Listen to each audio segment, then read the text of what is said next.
আপনাদের সামনে আমি বলতে চাই, আই হ্যাভ এ প্ল্যান। বাবা ছিলেন দেশের প্রেসিডেন্ট আর মা ছিলেন তিনবারের সাবেক প্রধানমন্ত্রী। এমন প্রভাবশালী রাজনৈতিক পরিবারের সন্তান হয়েও দেশ ছেড়ে নির্বাসিত থাকতে হয়েছে জীবনের 17টি বসন্ত।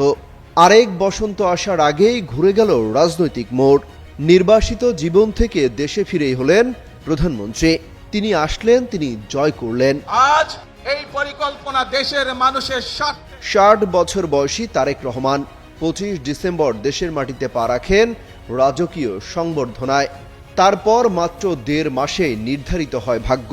বিসওয়াক্স আর ভিটামিন ই সমৃদ্ধ স্কোয়ারের ময়শ্চারাইজিং মেরি লিপ কেয়ার। এবার হাসুন প্রাণ খুলে।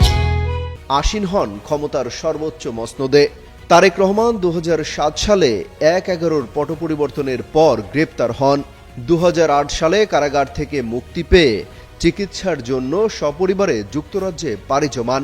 এরপর দীর্ঘ 17 বছর ছুঁয়ে দেখা হয়নি দেশের মাটি।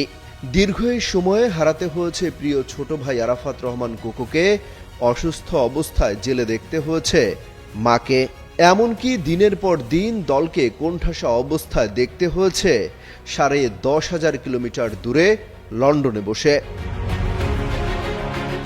এই সময়ে শেখ হাসিনার একনায়ক শাসনামল, সেই দাম্ভিকতার পতন সবই দেখেছেন লন্ডনে বসেই।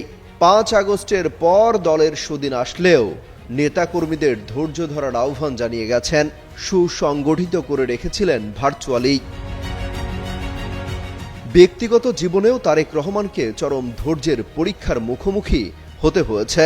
ছোট ভাই আরাফাত রহমান কোকোর অকাল মৃত্যু ও দীর্ঘ প্রবাস জীবন সত্ত্বেও তিনি রাজনৈতিকভাবে সক্রিয় থেকেছেন। রাজনৈতিক বিশ্লেষকদের মতে তার জীবনের বড় শিক্ষা হল বিপর্যয়ের মুখে ধৈর্য ধারণ করা এবং সঠিক সময়ের জন্য অপেক্ষা করা। তাই তো 17 বছর পর দেশে ফিরেও তার দীর্ঘ বক্তব্যে একবারের জন্যেও আওয়ামী লীগ বা শেখ হাসিনার নাম নেননি। অর্থাৎ তিনি প্রতিহিংসার রাজনীতিতে বিশ্বাসী না, সেই বার্তাই দিয়েছেন।